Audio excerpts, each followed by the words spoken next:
escuchamos Toda una Amalgama. Muy buenas noches a todos y comenzamos hoy un nuevo programa de Toda una Amalgama.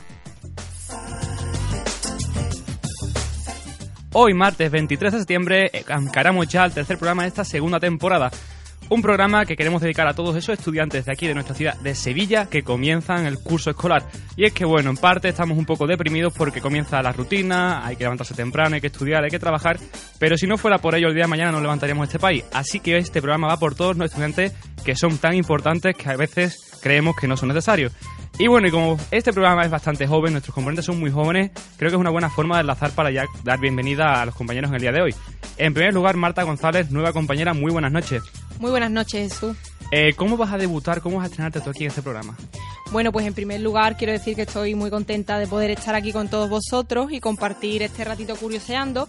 Y hoy voy a estrenarme demostrando, voy a intentar acabar con estos patrones sociales que nosotros establecemos, demostrando por la respuesta de la ciencia que ser feo, o al menos tener algunas proporciones un tanto extrañas, tiene sus ventajas. Entonces, en cierta medida, vamos a levantar el ánimo y la autoestima de esas personas que son feas. Vamos a intentarlo al menos. Bueno, pues de hecho quizás escucharé atento porque no me considero especialmente guapo, así que estaré muy pendiente de tu tema. En segundo lugar, Laura Castillo, muy buenas noches. Muy buenas noches, Jesús. Segundo día consecutivo aquí, le estás cogiendo ya ritmo a Toda una Amalgama y creo que tu tema es un poco espeluznante. Pues sí, Jesús, así es. La verdad es que hoy vengo con malas noticias porque puede ser que el universo tal y como lo conocemos desaparezca dentro de muy poco. ¿Nos va a dar tiempo a terminar quizás los libros que estamos leyendo, la serie que estamos enganchados? A lo mejor tendremos que dejar las carreras y empezar a preocuparnos por las cosas que realmente nos gustan, porque es eso, el mundo puede acabarse de un día para otro. Muy peligroso, estaremos atentos también a ver por qué, a qué se debe ese vaticinio. Y bueno, y ahora damos la bienvenida también a una nueva compañera, Marisa de las Heras. Muy buenas noches. Buenas noches, Jesús. En tu caso, cuéntanos también cómo vas a comenzar esta andadura en Toda una Amalgama. Bueno, pues podría decirte si te suena la frase ¿tu reina o tu ruina? La verdad es que no me suena en absoluto, ¿por qué? Bueno, pues aparte de algún que otro estado de Facebook de alguna que otra compañera que puedas tener por allí, tal vez te pueda sonar para poder aplicarlo a la protagonista de mi tema de hoy, que es Hatshepsut, una faraona con bastante mal genio, que, bueno, consiguió ser una reina faraón, una de las primeras reinas faraón del Antiguo Egipto. Suena muy interesante, un toque femenino, del poder, una mujer de armas tomar. Conoceremos más de ella adelante con Marisa de las Heras y ahora damos también paso a un nuevo compañero en Toda una Amalgama. Muy buenas noches, Fernando Sánchez. Buenas noches, Jesús. En tu caso, eres un historiador del arte, podríamos decir ya adelantándonos al futuro, y creo que tu tema va algo enlazado con ello. Pues sí, porque voy a hablar de algo de historia y de arte. Voy a hablar de una persona que todo el mundo conoce, pero que no tiene mucha consideración. Uno de los mejores guionistas y animadores de Hollywood, Walt Disney. Walt Disney, quien no lo conoce, hoy no vamos a hablar si está congelado o no, eso ya es muy banal, así que vamos a centrarnos en por qué tuvo éxito. Sí, voy a hablar y desestructurar la clave del por qué su éxito, porque a todo el mundo le gustan las películas de Walt Disney, pero creo que pocas personas serían capaces de decirme por qué. Esperaremos a ese tema con ganas y ya, por supuesto, también dar la bienvenida a nuestro técnico de sonido, Manuel Romero. Y por último, pero no menos importante, aquí con todos vosotros de nuevo, Ana Trancoso. Muy buenas noches. Muy buenas noches a todos. No sé si quieres decir algunas palabras en tu vuelta, en tu regreso a Toda una Amalgama. Bueno, por supuesto que vengo con las pilas cargadísimas, que como pueden escuchar todos los oyentes, pues hay temas más positivos o no, tanto el de Marta como el de Laura. Pero bueno, venimos con las fuerzas a tope y yo en especial, así que como una noche más a sorprenderos como siempre. ¿Y hacemos ya entonces ese repaso a nuestras redes sociales? Pues claro, ya que Marisa ha estado reemplazándome en los días anteriores, hoy soy yo la que os hace el recuerdo de dónde podéis encontrarnos. Ya sabéis que estamos en Facebook, podéis encontrarnos en www.facebook.com/Toda una Amalgama. También para los que seáis más tuiteros, estamos en @Toda una Amalgama y podéis utilizar el hashtag #tuamalgama. También para cualquier consulta, duda, sugerencia o alguna proposición que queráis proponernos, podéis escribirnos al correo todaunamalgama@gmail.com. todaunamalgama@gmail.com. Por último, también os recordamos que además de encontrarnos en la radio, también podéis seguir curioseando en nuestro blog www.todaunamalgama.blogspot.com www.todaunamalgama.blogspot.com. Y ahora y así comenzamos el programa de hoy recordando qué ocurrió en el pasado tal día como hoy.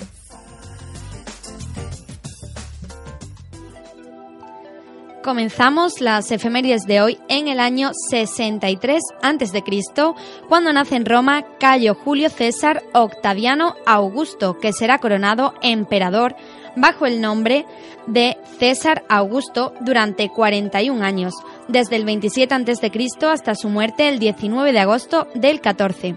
Durante su mandato, el territorio mediterráneo vivirá una etapa de tranquilidad y prosperidad, la llamada Pax Romana. Y del nacimiento de un emperador pasamos al de un rey. Y es que en el año 1713 viene al mundo en Madrid Fernando VI de Borbón, apodado el Prudente o el Justo, que será rey de España desde 1746 hasta su muerte en agosto de 1759. Su reinado se caracterizará por el mantenimiento de la paz y la neutralidad frente a Francia e Inglaterra. Nos mudamos ahora a Berlín, al año 1846. Será allí donde el astrónomo Johann Gale, siguiendo cálculos matemáticos de Le Verrier, descubre el planeta Neptuno. Y pasamos de un descubrimiento a una fundación, porque será en el año 1889 y en Japón cuando se cree Nintendo, actual desarrolladora de videojuegos que todos conocéis, que en un principio era una empresa fabricante de naipes.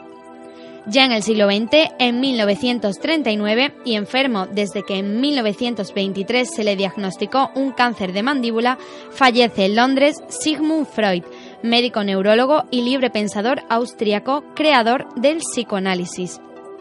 Será en el año 1943 cuando nazca en Madrid Julio Iglesias, cantante y compositor español. 6 años más tarde, en 1949, nace en un pueblo del estado norteamericano de Nueva Jersey, llamado Freehold, el cantante de rock Bruce Springsteen, que será conocido como el nuevo Bob Dylan. Hace 41 años, en 1973, 12 días después del golpe de estado de Pinochet, que acabó con la democracia e instauró el terror en Chile, fallece en Santiago de Chile el poeta Pablo Neruda, siendo enterrado rodeado de soldados, con el silencio del pueblo chileno que grita al mundo su dolor. Su casa será saqueada y sus libros quemados. Y por último ya, en 1991, en Armenia, un país montañoso que no posee salida al mar, 2 días después de la celebración de un referéndum en el que la inmensa mayoría ha apoyado la autodeterminación, se produce oficialmente la autoproclamación de independencia de la URSS.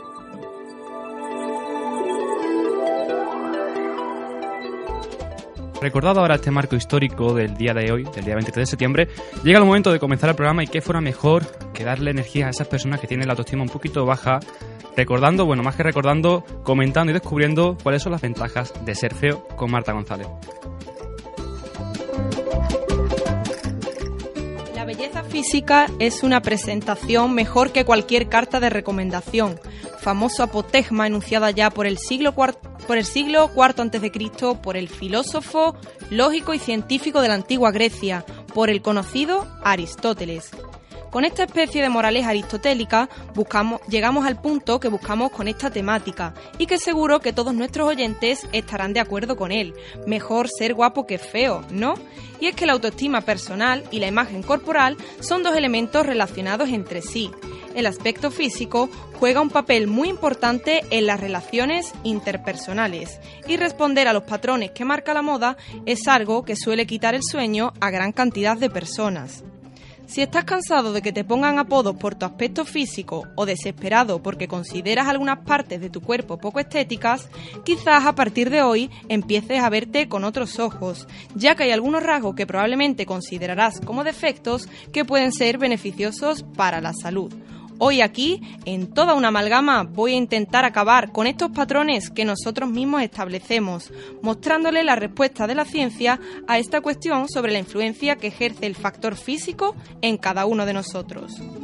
Como decíamos anteriormente, la belleza externa parece ser una ventaja para todos los ámbitos sociales, Frases como el atractivo no da la felicidad, pero sí te la pone al alcance de tu mano, nos intentan convencer de la importancia de un modelo social basado en las apariencias.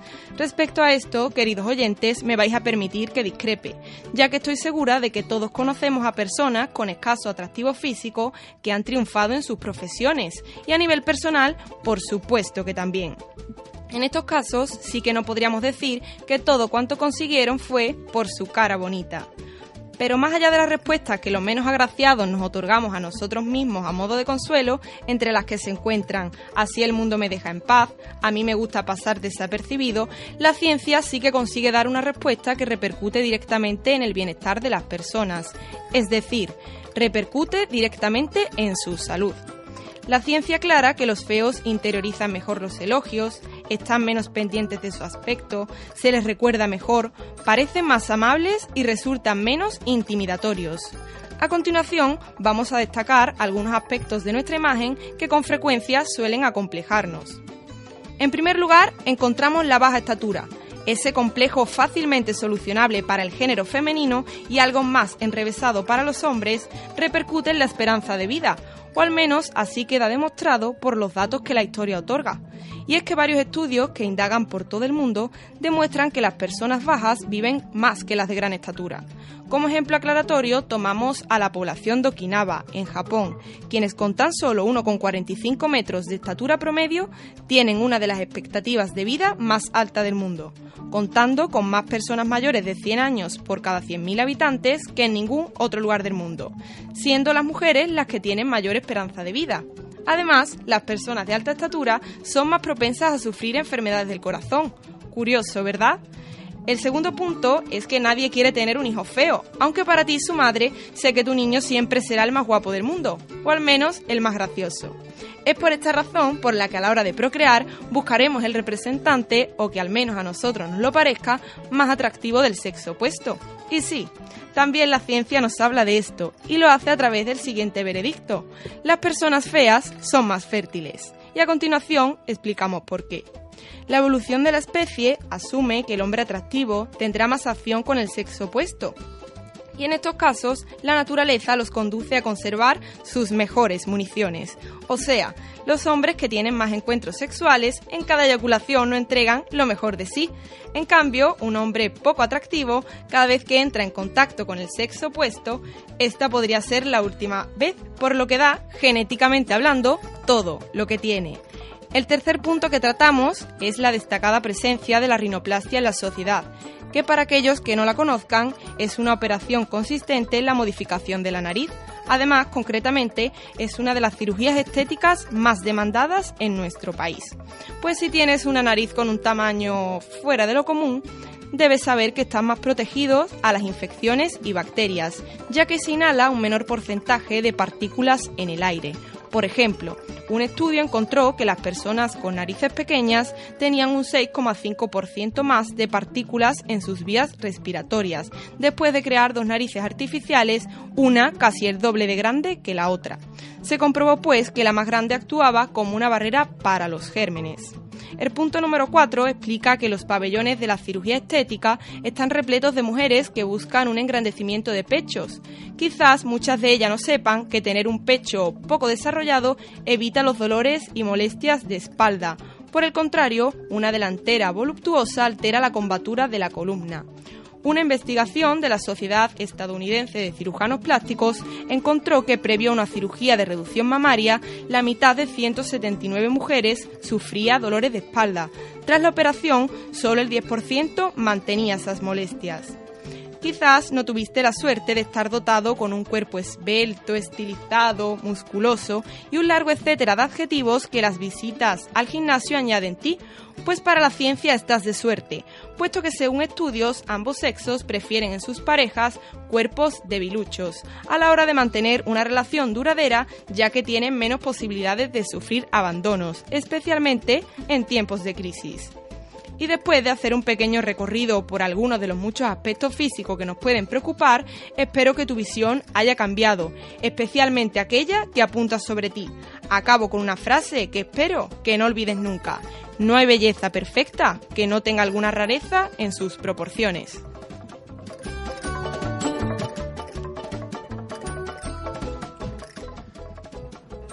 Una frase para pensar con la que nos deja Marta González.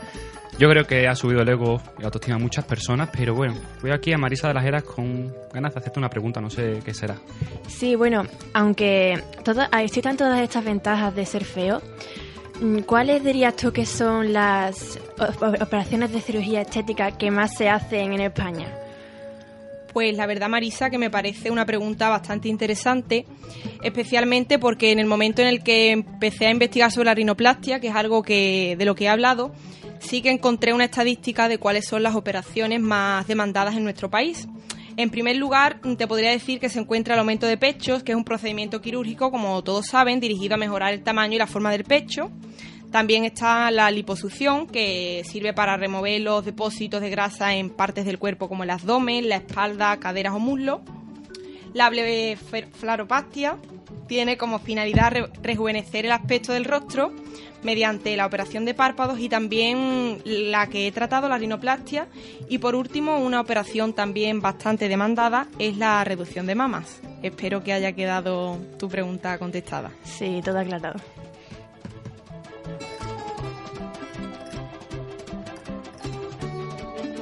Y ahora que estamos un poquito ya entonados en esto de las curiosidades, escuchemos ¿Lo sabías qué? Con Ana Troncoso.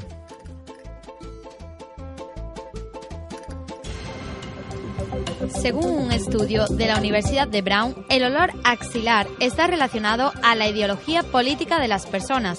Más concretamente, cada uno de nosotros se siente atraído por el olor de nuestros afines ideológicos. ¿Sabías que la lengua del camaleón es el doble de larga que su cuerpo?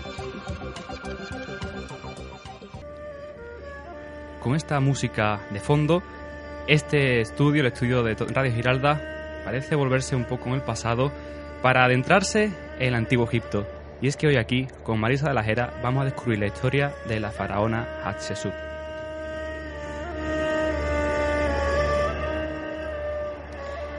¿Alguna vez ha llegado a nuestros oídos ejemplos de mujeres que, especialmente en la historia antigua o medieval, han conseguido labrarse un nombre pese a unas circunstancias fundamentalmente contrarias a la visión de una mujer como ejemplo de poder o de influencia? Así podemos pensar en Aspasia de Mileto, Cleopatra, Teodora de Justiniano o incluso Isabel la Católica. Pero, ¿cuál es el ejemplo más antiguo de todas ellas? Es así como Hatshepsut ocupa un lugar muy especial en las crónicas del Antiguo Egipto, al convertirse en el paradigma de una mujer que, desafiando esas normas, esas tradiciones de su época, logró convertirse en una de las primeras mujeres más poderosas de la historia, manteniendo su enorme influencia durante los 20 años de su reinado. La 18ª dinastía de faraones, si bien comenzó su gobierno triunfante tras los conflictos entre los reyes tebanos y los hicsos, no tuvo la misma suerte en lo que concierne a la sucesión real. Se había erigido en base a un Estado unificado políticamente y de gran prosperidad económica, fundamentándose no solo en una administración centralizada, sino en un poder basado en la delegación divina. Hatshepsut se benefició de todo ello todo lo que pudo, pues utilizando su poder monárquico en base a la autoridad indiscutida del gran dios creador Amón, cada uno de los ciudadanos de Egipto reconocía la legitimidad del soberano sobre los dioses y sobre los hombres. Los problemas con respecto a la sucesión real de la 18ª dinastía comenzaron con Amenofis I, quien había dado como única hija legítima a Ahmes. Acorde a las normas de la época, la herencia del trono debía pasar al esposo de la hija mayor del rey, lo que significaba que Ahmes debía casarse. Entra así en la historia Tutmosis I, un niño nacido de una concubina de Amenofis. La mala suerte no abandona a los reyes, y la misma historia se repitió a la muerte de Tutmosis I, quien únicamente dio como heredera a nuestra princesa Hatshepsut. Al igual que hubo de hacerlo su madre Ahmes, la princesa se vio obligada a convertirse en la gran esposa real de su medio hermano, el hijo de Tutmosis I y la concubina Murnefer, a quien pusieron por nombre Tutmosis II. Todo ello se cree que fue resultado de una conspiración por parte de Ineni gracias a su influencia como Chatti, que es un título semejante al de un visir, haciendo todo lo posible para evitar el ascenso de Hatshepsut al trono, viendo en ella su mayor rival. Una vez más, Tutmosis II murió, dejando 2 hijas legítimas de Hatshepsut y un hijo con una concubina, quien sería Tutmosis III. En un principio, Tutmosis III no estaba destinado a reinar, y había comenzado su educación como sacerdote de Amón, pero tras la muerte de su padre se decidió casarlo con Meritra Hatshepsut, segunda hija de la gran esposa real. No obstante, Tutmosis III seguía siendo menor de edad, por lo que se entregó la regencia a Hatshepsut, quien entonces sería su tía, suegra y madrastra. Tutmosis III se había convertido, pese a todo, en el rey indiscutible, y el papel de Hatshepsut quedó únicamente limitado al de regente de Egipto, siguiendo las órdenes de sucesión feudal que aún permanecían vigentes. No obstante, Hatshepsut no perdió el tiempo esperando a que Tutmosis III alcanzara la mayoría de edad, afirmando sus derechos personales a la soberanía y adoptando el protocolo de los reyes de Egipto, erigiéndose como una gran rival para Tutmosis III. Es así como se reafirma en su título de esposa de Dios, que no solo supone el privilegio de administrar el riquísimo patrimonio del templo de Amón, sino de ejercer una gran influencia entre sus sacerdotes. Los sacerdotes de Amón no ostentaban ningún cargo civil, si bien podían poseer un papel político de primer plano, pues dado que el culto a Amón justificaba el poder real, era el sacerdote quien garantizaba su legitimidad. Además, por otro lado, los tres reyes Tutmosis, siendo hijos de concubinas, veneraban a Tot, dios de la ley, y no a Amón, dios creador, indicándose que su corona no quedaba ceñida por derecho de nacimiento, sino en virtud de la ley. Los sacerdotes eran conscientes de que su papel podría quedar minimizado sirviendo a los Tutmosis, por lo que su relación con Hatshepsut era una pura simbiosis. Hatshepsut había comenzado a rodearse de dichas influencias desde incluso antes de la muerte de su marido, Tutmosis II, creciendo esa influencia y su poder a su sombra. Una vez tuvo oportunidad, comenzó una especie de golpe de Estado, expulsando a Ineni de su cargo político, y procedió a dignificar las funciones de sus más célebres adeptos, Hapu-Seneb y Senelmut, quienes llegaron a unar en sí mismos funciones políticas y a la vez religiosas. Así, en presencia de Tutmosis III, Hatshepsut se proclamó faraón de Egipto, aceptando únicamente una ligera corregencia con su sobrino, donde ella quedaría en un evidente primer plano. Del mismo modo, Hatshepsut quedó denominada gracias al beneplácito del sumo sacerdote como hija primogénita del dios Amón, declarando que el dios había visitado una noche a la gran esposa real Ahmose. Esperando que su legado perdurara, Hatshepsut puso todas sus esperanzas en su primogénita, Neferura. Mediante ella, la reina faraón pretendía comenzar una nueva dinastía de reyes femeninos, a pesar de que se encontraba aún con el problema de que la misma Hatshepsut compartía el trono con Tutmosis III. Si bien la solución habría sido casar a ambos, Hatshepsut se había negado desde el principio, motivo por el que, como se ha comentado anteriormente, Tutmosis III se había desposado con su segunda hija, que recordemos se llamaba Meritra Hatshepsut. Así Neferura, sin ni siquiera haber tenido marido, fue dotada por su madre de los títulos de gran esposa real y esposa del dios. Todas las ilusiones que Hatshepsut atesoraba con respecto a su hija quedaron rotas cuando Neferura murió en extrañas circunstancias, a la vez que los dos grandes apoyos de la reina faraón, los sacerdotes Hapu-Seneb y Senelmut. A partir de entonces, Tutmosis III, de quien se dice que había planeado todas aquellas muertes, pudo tener la oportunidad de derrocar a su tía, quien no tuvo más remedio que declinar en su favor. Poco después de que Hatshepsut muriera, Tutmosis III no perdió tiempo en borrar todo rastro de la reina faraón, eliminándola de toda inscripción jeroglífica y arrojando sus estatuas y relieves fuera de su templo en Deir el-Balari, que el nuevo faraón adoptó para él mismo. Tanto fue así que obligó a su esposa Meritra Hatshepsut a conservar únicamente su primer nombre. Y así finalmente fue como el olvido se llevaría a quien fue una de las más grandes leyendas femeninas de la historia.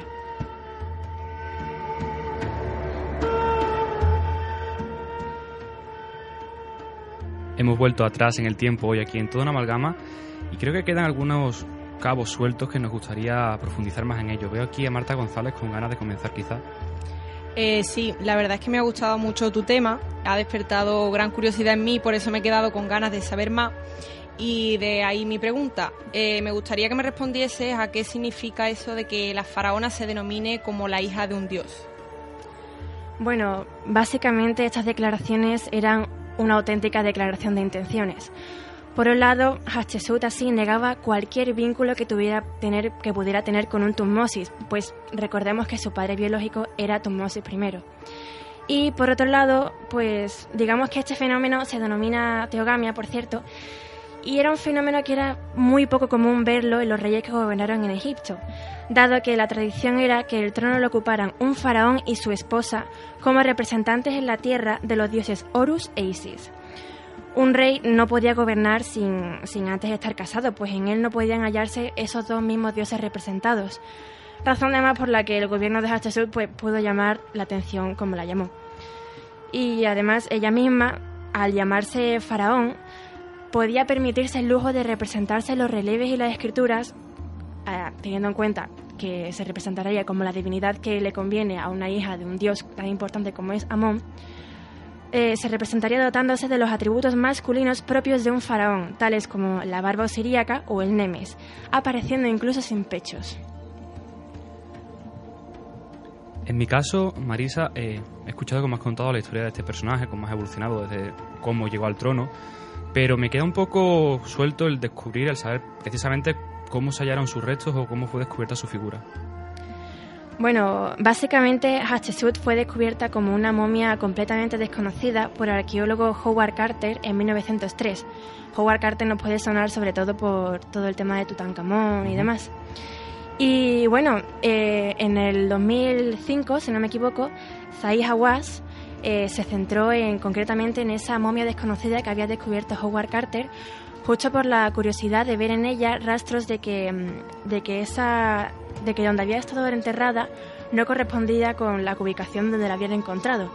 Es decir, que básicamente demostraba indicios de que ese cuerpo había sido movido, y eso es algo que no suele hacerse con una persona cualquiera.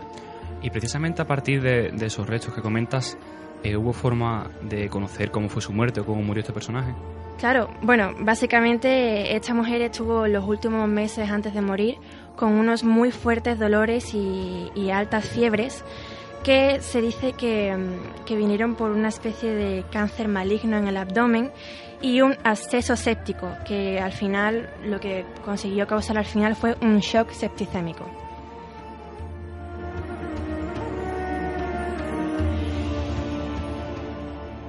Aprovechamos quizá que estamos ya con este nervio, con esta tensión de descubrir un pasado tan intenso, para irnos unos minutos a publicidad. Aprovechen que estamos en Twitter en Toda una Amalgama y en Facebook en Toda una Amalgama para comentarnos qué les está pareciendo el programa de hoy.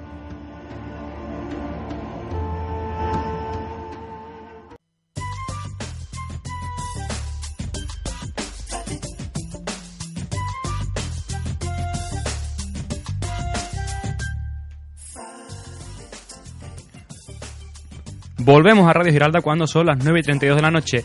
Y qué mejor forma de volver que escuchándolo, ¿sabías qué? Con el Atrancoso.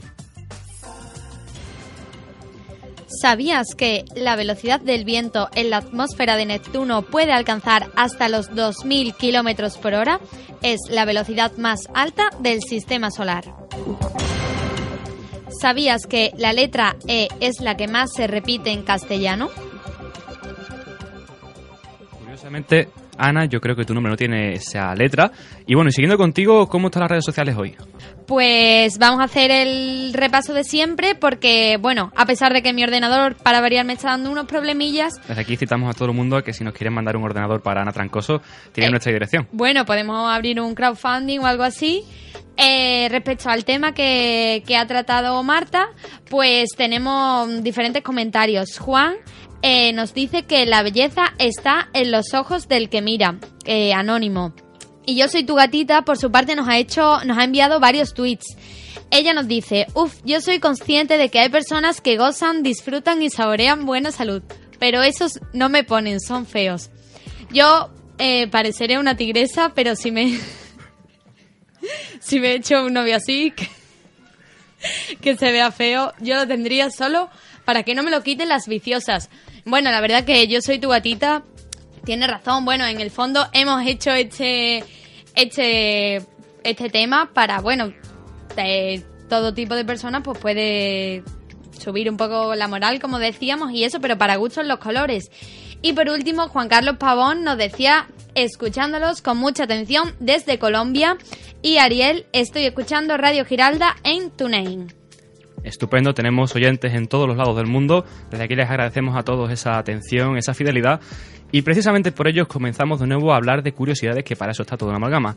Y volvemos con un personaje muy conocido, Walt Disney, para descubrir cuáles fueron las claves de su éxito con Fernando Sánchez.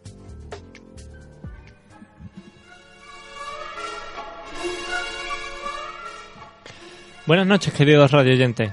Hoy traigo un tema que creo que gustará tanto a grandes como a pequeños, ya que todos hemos visto en algún momento de nuestra vida dibujos animados, tanto películas como cortos, siendo jóvenes e incluso sin ser tan jóvenes. Les traigo una clara referencia a este tema. Desestructuraremos y analizaremos las causas del éxito de uno de los mayores cineastas y dibujantes de Hollywood, Walt Disney. Walter Elias Disney nace en Chicago, Illinois, en 1901 y muere en 1966 en Burbank, California. El cuarto de 5 hijos es una clara muestra del self-made man americano, un hombre hecho a sí mismo. Pionero respecto a la animación, pese a no haber inventado los dibujos animados, el sonido, el color ni las películas de larga duración. Su innovación radica en la forma en que supo combinar todos estos elementos y llevarlos a un mayor nivel técnico, gracias a un equipo trabajador y capaz. Una de las principales causas de aceptación general del público a sus cortometrajes y películas fue la asimilación de animales y personas. Es decir, los animales servían para dulcificar las películas e imprimirles un tono más ameno. Los espectadores se identificaban con ellos porque se les dotaba de cualidades humanas. No se trataba de animales irracionales, ya que hablaban, mostraban sentimientos y tenían ideas. Como personajes más característicos nos encontramos a Mickey Mouse y al Pato Donald. Mickey Mouse apareció por primera vez en pantalla en 1928, en el cortometraje Plane Crazy. Este personaje, que le granjeó a Walt Disney su primer Oscar entre 1931 y 1932, mostraba en sus inicios un enfoque vanidoso y machista que terminó moderándose hasta ser el ratón que conocemos hoy en día. Respecto al Pato Donald, su carácter emprendedor e infantil, desleal y vengativo, y rapaz e insolidario, supone un contrapunto a características tales como la valentía, la competitividad y la perseverancia. Esta actitud le provoca grandes contratiempos, a los que responde con accesos de rabia, convirtiéndose así en la perfecta caricaturización del comportamiento humano. Los metrajes en que participan estos personajes no corresponden exclusivamente a ideas originales de Walt Disney. Los cuentos de los hermanos Grimm, Blancanieves, Charles Perrault, Cenicienta, Lewis Carroll, Alicia en el País de las Maravillas y James Berry, Peter Pan, así como obras de William Shakespeare, El Rey León como una adaptación de Hamlet, y la mitología griega, Hércules, son algunas de sus fuentes de inspiración. A todo esto hemos de añadir la innovación que supuso la cámara multiplano. Creada en 1933 por el propio Walt Disney, esta cámara permite ganar profundidad consiguiendo efectos de tridimensionalidad. Consiste en la colocación de una serie de capas a distintos espacios dejando huecos transparentes entre sí, para poder ver las capas inferiores. Cada capa se mueve a distinta velocidad, generándose así la sensación de profundidad. Para terminar, hemos de destacar los cortos que realizó Disney para el Departamento de Cinematografía del Ministerio de Información de Guerra, creado con el objeto de establecer el porqué de la Segunda Guerra Mundial y el porqué de la participación de Estados Unidos en la contienda. Show Business at War, Their Fierce Face, Victory Through Air Power son algunos de los cortos creados en 1943 como resultado del encargo de este departamento. Education for Death es una clara muestra de que los jóvenes animales eran criados como máquinas de matar totalmente carentes de sentimientos. La razón del éxito de estos cortos, al margen de exaltar el patriotismo de las masas, se debe a que las personas buscaban un método de evasión para olvidar que tanto familiares como seres queridos se hallaban en una guerra al otro lado del océano. De esta manera, los dibujos animados servían como vía de escape a las atrocidades de la guerra. Al margen de este tema, y ya para terminar, tenemos la película Fantasía, porque como ya hemos mencionado, Walt Disney puso gran énfasis en la producción de sus largometrajes. Sin embargo, esto no significa que perdiera interés en Mickey. El gran problema radicaba en que el Pato Donald le ganaba terreno a pasos agigantados, y para ello planificó su regreso en 1938. La solución vino de manos de El aprendiz de brujo, un cuento de hadas ya autorizado por Goethe en uno de sus poemas, y de la obra de orquesta de Paul Dukas. El hecho de que el largometraje dure el doble de lo normal permite un mayor desarrollo del personaje. Leopold Stokowski, director de la Orquesta de Filadelfia, fue el elegido por Disney para esta hazaña. La película terminaría dividiéndose en 7 partes principales, a saber, Tocata y Fuga en Re menor, de Bach, la suite de El Cascanueces, de Tchaikovsky, el ya mencionado El aprendiz del brujo, la consagración de la primavera, de Stravinsky, la Sinfonía número 6 de Beethoven, la danza de las horas, que pertenece a la orquesta La Gioconda de Ponchielli, esa tan conocida en que los cocodrilos y los hipopótamos bailan juntos. Y la última parte sería una combinación entre Una noche en el Monte Pelado, de Mussorgsky, y El Ave María de Schubert. El gran éxito de esta película radicó en que todas las piezas de fantasía eran clásicos populares que ya todo el mundo había escuchado. A esto hemos de añadir una innovación en el sistema de sonido que precede al estéreo y una integración entre música y película de una calidad excepcional. Lo que verdaderamente gustó a la crítica y cuajó en el público es que se trataba de una película sin pretensiones artísticas.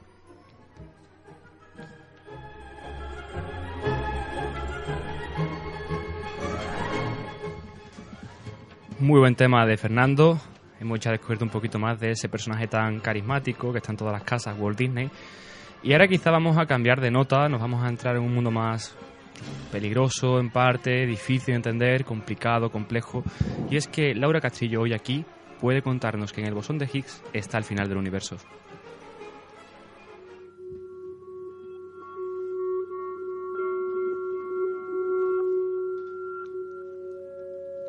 Hace apenas unas semanas que Stephen Hawking ha afirmado que el universo podría estar en peligro. Esta misma semana se está celebrando el Festival Internacional Starmus, evento dedicado a la astronomía que se celebra cada año en la isla de Tenerife, donde las mentes más grandes en la exploración del espacio, la cosmología y la ciencia planetaria en general se reúnen para conversar, intercambiar información y valorar los conocimientos actuales que se tienen acerca del espacio y el universo. La estrella de esta edición es el cosmólogo y físico teórico británico Stephen Hawking, el científico más famoso de nuestra época por sus teorías en el marco de la relatividad general y los agujeros negros, así como por su labor divulgativa y su larga lucha personal contra la ELA, que lo ha dejado paralizado casi por completo. Hawking ha expuesto esta misma tarde sus teorías acerca del llamado bosón de Higgs, que podría, según el popular astrofísico, llegar a destruir el universo. Para los que no entendemos de ciencias, escuchar que el universo podría desaparecer resulta muy impactante, y más aún cuando no se conoce qué es exactamente el bosón de Higgs. Es por eso que hoy vamos a intentar explicarlo de manera sencilla para poder acercarnos un poco más a la teoría de Hawking. En 1964, un físico llamado Peter Higgs propuso que había un campo de energía que abarcaba todo el universo. La razón por la que propuso este campo era porque nadie entendía el por qué algunas partículas subatómicas tienen una gran masa, mientras que otras tienen muy poca e incluso hay algunas partículas que no tienen masa alguna. En definitiva, el campo de Higgs es la respuesta al por qué las cosas poseen masa. A mayor interacción con el campo, mayor es la masa de las partículas y viceversa. Para entender mejor esta idea, que en un principio puede parecer algo complicada, podemos hacer un símil con el agua y los nadadores.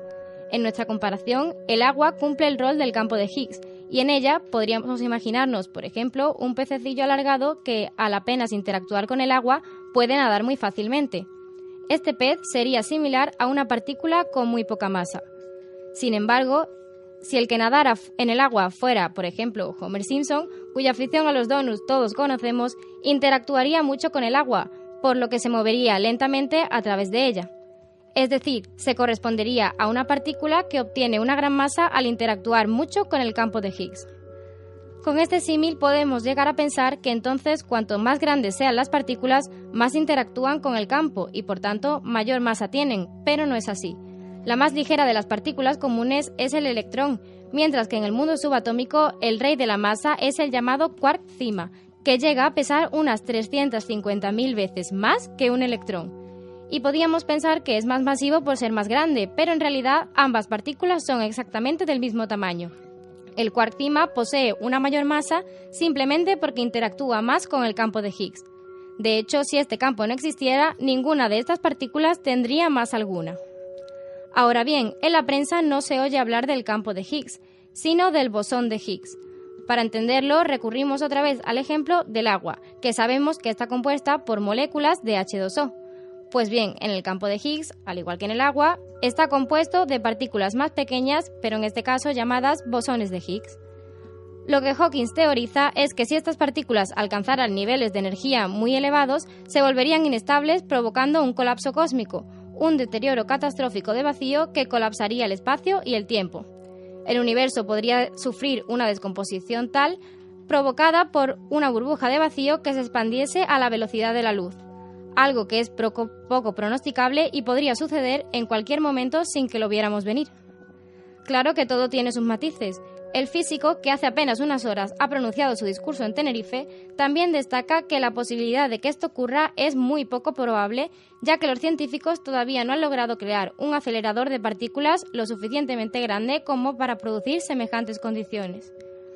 Por ello, aunque el bosón de Higgs tiene un potencial necesario para destruir el universo, el tiempo estimado para que algo ocurra es mayor que la edad del propio universo, así que de momento, y solo de momento, podemos estar tranquilos.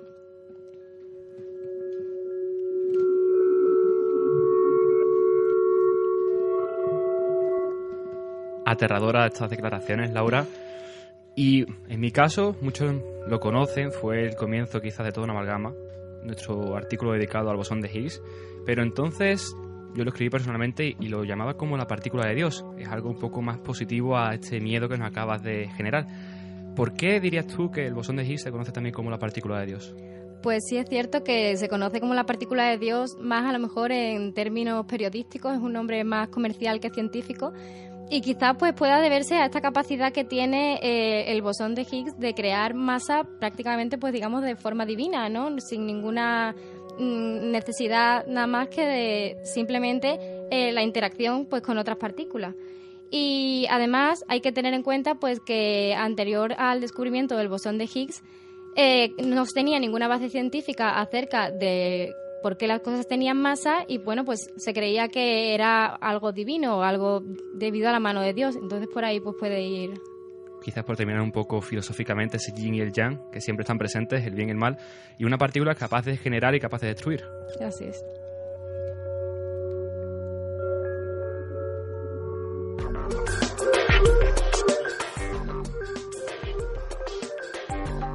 Volvemos después de este tema con Ana Trancoso para que nos cuente un poco cómo van esas redes sociales. Bueno, pues les consultábamos a nuestros oyentes si ellos consideran de verdad eso de ser feo, si tiene ventajas o no. Y la verdad que, como decíamos antes, que para gusto los colores o los tatuajes, como yo digo, Jesús, pues que hay un 50-50, un 50% que, bueno, de personas que cada una pues piensa lo suyo.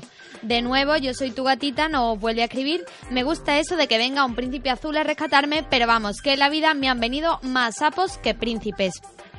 Respecto al tema que nos ha estado tratando Marisa sobre la faraona Hatshepsut, lanzábamos una pregunta. ¿Considerarías a Hatshepsut como avanzándose a su tiempo, un ejemplo de feminismo? Sheila nos comentaba sin dudarlo. Demostró que lo podía hacer tan bien o mejor que cualquier faraón. Es admirable las narices que le puso al asunto.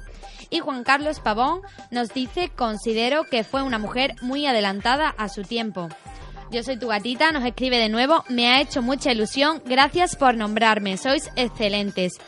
Alba Estevez, enhorabuena Marisa, un tema interesantísimo y lo has locutado genial. Grandísimo tema, Fernando, enhorabuena, lo has hecho súper bien. Así que nada, agradecer a nuestros fieles oyentes y eso es todo por hoy. Bueno, hemos hecho el repaso a las redes sociales. Siempre les agradecemos a nuestros oyentes que estén ahí presentes, que nos acompañen en cada programa. Y vuelvo contigo, Ana, para que nos hagas un repaso a las noticias más curiosas de la última semana.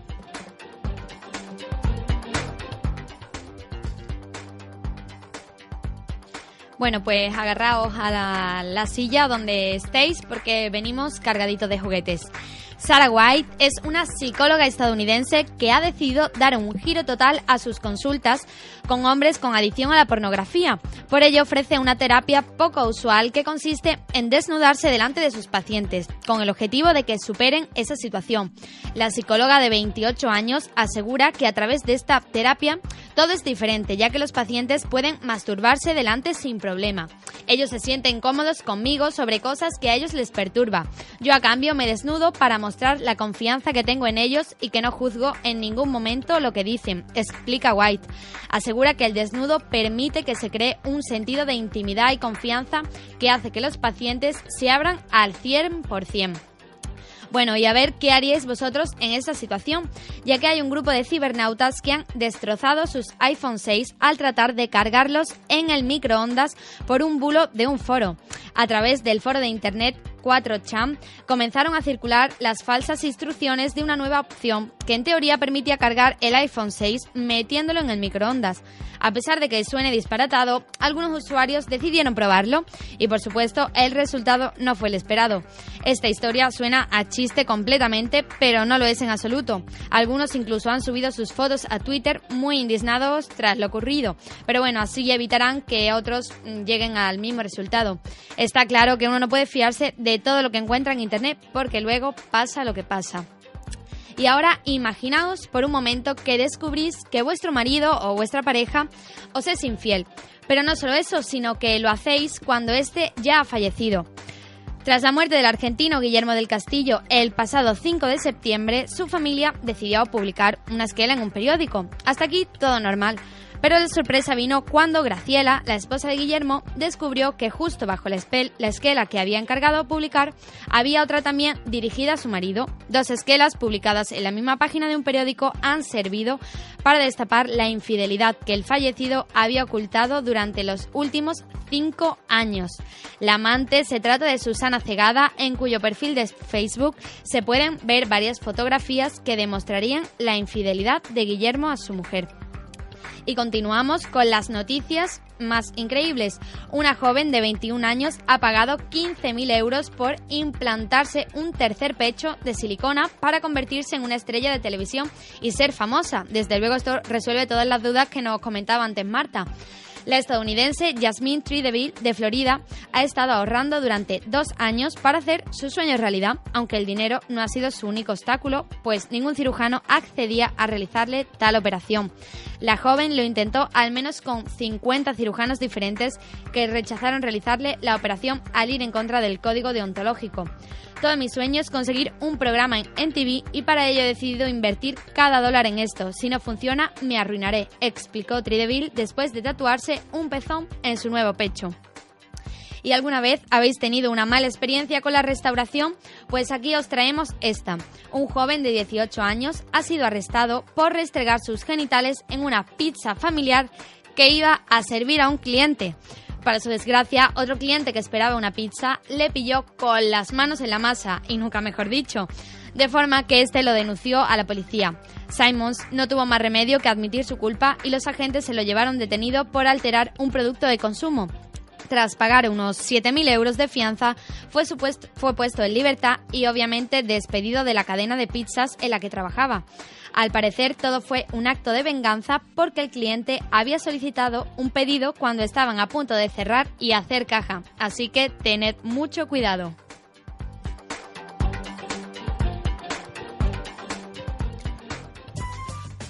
Bueno, el reloj marca ya las 9:52 de la noche, llega ese momento que nadie quiere de cada programa y es que toca despedir a nuestros compañeros en el día de hoy. En primer lugar, Fernando Sánchez, nos has alumbrado un poco la historia y el pasado de Walt Disney para descubrir el porqué de su éxito. Bueno, cuéntanos. Bueno, Jesús, la verdad es que ha sido una experiencia inolvidable, además con unos compañeros excepcionales y yo espero volver pronto a la cadena. Seguro que sí. Si no me equivoco ya tenemos fecha por octubre. No, tú tienes... Sí, la semana que viene contaremos ya con Fernando Sánchez, por lo cual va a ser como Laura, vas a estar continuamente aquí. No te vamos a despedir prácticamente y bueno, te esperamos la semana que viene. Me prepararé algo más interesante todavía para asombrar. Más interesante aún, lo esperaremos con ganas. Laura Castrillo, nuestra novata que ya lleva 2 programas seguidos, hoy ha cambiado bastante el registro, nos ha hablado del bosón de Higgs, del final del mundo a partir de este. Cuéntanos. Bueno, pues yo espero que el tema no se haya hecho demasiado complicado porque a pesar de que es un tema muy científico, así algo muy profundo, pero espero haberlo explicado bien, que si alguno de nuestros oyentes tiene alguna duda, pues ya sabe que nos lo puede consultar por las redes sociales. Y bueno, pues tú ya sabes que a mí me encanta estar aquí, si no es aquí locutando, estaré con Manolo en sonido, así que nada, espero volver muy pronto y... Una fija en este estudio, en Radio Giralda, apoyando al equipo como partícipe que es. Y bueno, muy pronto te tendremos también seguro aquí, Laura. Seguro que sí. Muy buenas noches. Marisa de la Jera, una de las nuevas en el día de hoy. Hemos pasado de la ciencia con Laura a la historia con ella. Cuéntanos, ¿qué tal este primer programa? Bueno, como ha dicho Fernando, coincide una experiencia completamente inolvidable. A ver quién echa más flores del programa. Y bueno, ¿quién le iba a decir? Yo, una futura antropóloga en esto de la radio, pues... Nuestra chica con una formación más apartada de lo que estamos estudiando todos aquí Y precisamente por ello hemos tenido una participación estupenda, un conocimiento diferente al que sabemos todos, y te esperamos muy pronto de nuevo. Sí, el 14 de octubre, si no me equivoco. En 2 semanas estás aquí. Sí. Muy buenas noches. Marta González, has pasado de esa feria en tu pueblo, La Palma del Condado, a meterte aquí de lleno en las curiosidades. Y recién llegada que estoy aquí compartiendo esta noche con vosotros, y la verdad, como he dicho antes, es un placer compartir micrófonos con estos maravillosos compañeros. Me voy a sentir mal si no digo también que es una maravilla estar con vosotros y compartiendo estos micros. Muchas gracias por la parte que me toca. Así que nada, un placer y hasta la próxima. Esperemos que sea pronto. También agradecerle, por supuesto, a nuestro técnico de sonido, como ya adelantaba Laura, Manuel Romero, y nuestra subdirectora, que la dejo para la última, pero no la menos importante. ¿Qué tal ese regreso a Toda una Amalgama? Pues estupendo, como ya comentaban nuestros compañeros. Nada, dar la enhorabuena a los que se han estrenado hoy. Desde luego no les pongo una sola pega. Y nada, ha sido un programa, como siempre, maravilloso y uno más. Vendremos el próximo martes con las mismas ganas de siempre y... Apurando el mes de septiembre. Exacto, y con aún más curiosidades hasta que el gato muera.